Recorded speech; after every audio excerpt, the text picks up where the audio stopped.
Hey guys, welcome to a brand new episode of Harry Potter Wizards Unite. Today we are talking about leveling, all the items that you can get for leveling up and a little bit on experience, so how much you can expect to have to get to max level of 60 we have in this game. So different from Pokemon Go. So we're going to be getting into that. If you're interested in any other related Wizards Unite content, make sure to hit subscribe because I'll be putting out a lot of different things related to the game, updates, any tips and tricks that will help you along your way. Today we are getting into leveling up. So massive shout out to Anthony Burkers on Reddit who provided these. These are just the summaries that you'll see as you level up. So for level 2 we see we're getting a silver key, Baruffalo's brain elixir, 2 different, so you got, I think it's a great or a more potent Stimulo elixir. These basically give you the ability to have greater chance of catching confoundables. So a massive shout out to Anthony Burkers who provided this on Reddit. These are what you will get every time you level up. They'll give you a summary. Congratulations, you've leveled up. The ministry appreciates your help, and as a reward for that, you'll get selection of different items. So here we've got a silver key, which is basically the equivalent of your incubator in Pokemon Go, but only get one use from that. But you do usually get that at around 5 and 10 and 15, so it's nice to see that they even level 2 you're getting this as a reward.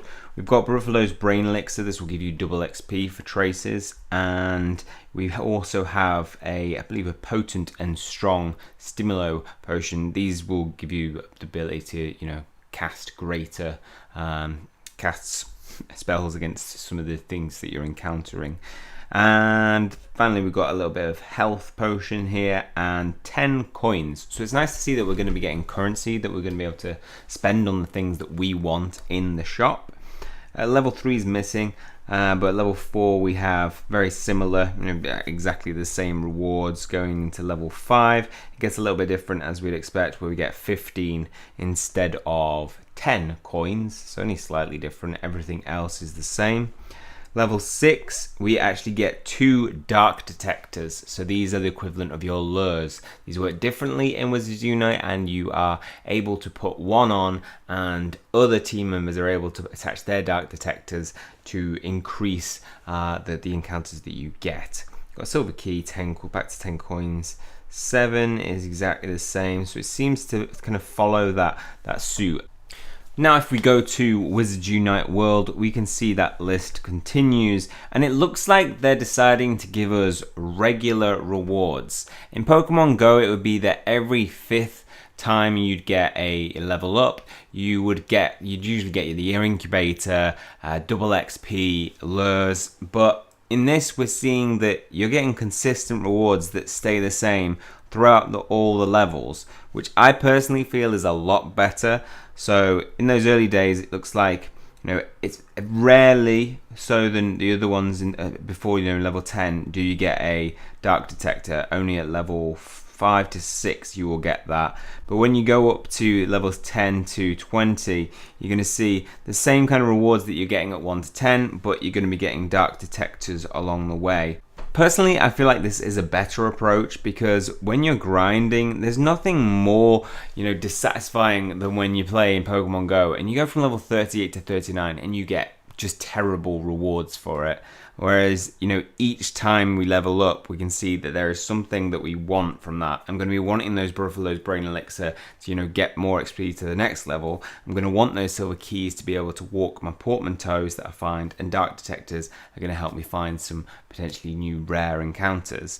So I'm really like that. I love the fact that you get gold as well, so we don't get that in Pokemon Go. We're getting currency that we can then use in the shop to be able to purchase things that we personally want. So up to level 20 you're probably going to get about 250 saving up, which is not a huge amount, but every little helps and all that.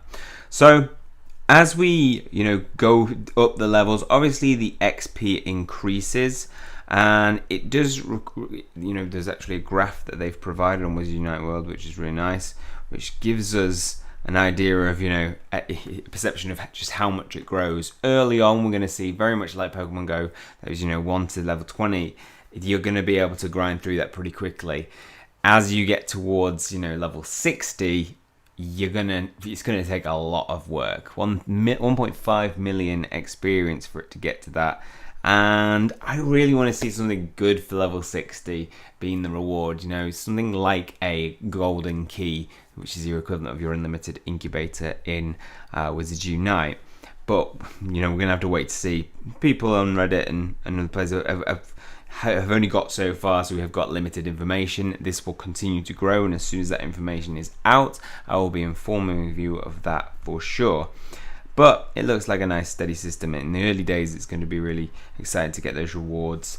With that, there's going to be some tips for how to level up in, what things will help us build XP. So now we're going to go over to jibsentertainment.com. Definitely check that out. It's a really good source of some information around the game because they've given us a nice little chart detailing the ways in which you can gain experience in the game and how much. So there are multiple ways of gaining XP. Just like Pokemon Go, it's not just a capture and get experience for that. The way you capture them is going to make a difference. So here we see lower traces are 50 XP, but those severe cases, so I believe they're going to be things that are like, maybe werewolves would be a higher one. Low might be something that's fairly, low in terms of threat. Might be I don't know, a Niffler seems like it would be quite high, and then maybe a Murtlap maybe would be a low to medium.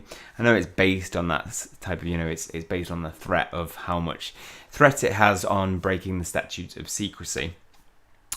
Then we also have Tracer's Emergency, which doesn't look like anybody's encountered for them to have that XP, but I would imagine it's going to be even more XP, maybe 500 or 350, something like that. So really, you want to be using those double XP for the Baruffalo's Brain Elixir to be able to get double that, because every time you encounter one of them and complete a trace, you will be able to get double XP on that. You also get bonuses for the type of cast that you do. So if it's your first cast, you'll get a bonus on that. If it's a fair cast, so that's the kind of the weaker form, good cast, great cast, you'll get increasingly better XP going through to Masterful, which will give you 100 XP. And if it's your first catch, so I believe this is your first encounter with something, so something that you haven't added to the registry, you can go ahead and get 250 experience for that. So make sure when you've got a new encounter or you're going on a fresh hunt, use those double XPs. You've also got oddities, so the Pixie, Centaur, and Vampire and Werewolves. So these work differently, it would appear, to your 50, 75, 150, 250. These will have 100 XP for Centaur, 50 XP for Pixies. Vampires will give you 150s and 150 XP for Werewolves. I believe the oddities are the things you encounter in fortresses. I've definitely seen a lot of footage of them being mainly in fortresses. So 3 rank experience, 5 rank experience, 16 rank experience, and 16 rank experience. I'm not sure what they pertain to, rank experience. Differs from a player's experience. Leveling up ranks will reward scrolls and runestones. One can decide to level up his rank more than one level at a time for more scrolls and higher level runestone.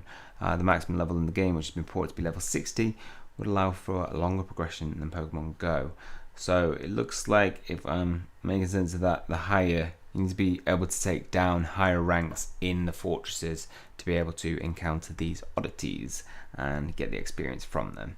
So plenty of ways to gain experience. You're going to get a lot of rewards along the way, which is going to support you getting those, those healthy potions that you're going to need to get the double experience along the way. But also, don't forget, you can create potions to go around greenhouses looking for those ingredients to be able to make them. I think they're like 12 hours to brew time for those, and you can take 15% off with using the master notes.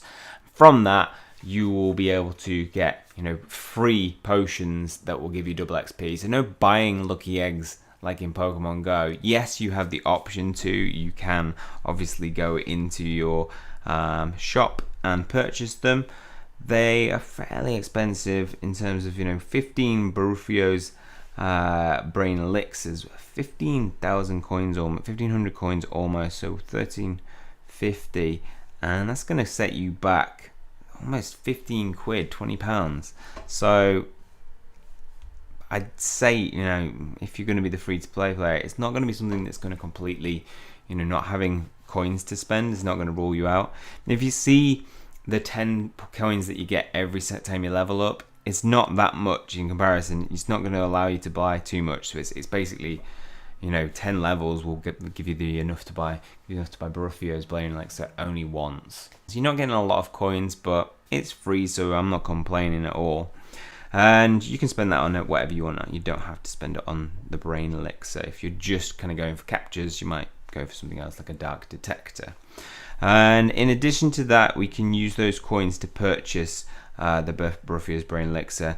If you're a pay-to-play player, it's going to set you back about 20 quid to be able to purchase a big batch of those, and maybe a few more. So it's a lot. It does seem like the pay-to-play element is quite expensive. Kind of the pros of that is obviously if you're a free-to-play player, it means that less people are doing the pay-to-play, and that kind of gives everybody an evil stance, even though there's no PvP, but there might be in the future. But on the other side, it is quite expensive if you are somebody who wants to pay to play, i.e. you want to be using those silver keys to constantly walk all your portmanteaus. It's going to be interesting. I'll probably be a pay-to-play player just because I want to get prestige on every single registry item. That's my goal in life. And then at that point, I feel like I will truly have achieved my real life status of being a real life wizard. Maybe. Probably not. Probably just in my head. But I'm looking forward to that journey. So hopefully this has helped you guys in terms of kind of knowing what to look out for in the future and a few tips and tricks along the way. So all for this one, hopefully you've enjoyed it. If you have, please hit the like button and hit subscribe if you want to keep up to date with future content and information. That's all for me. See you guys soon.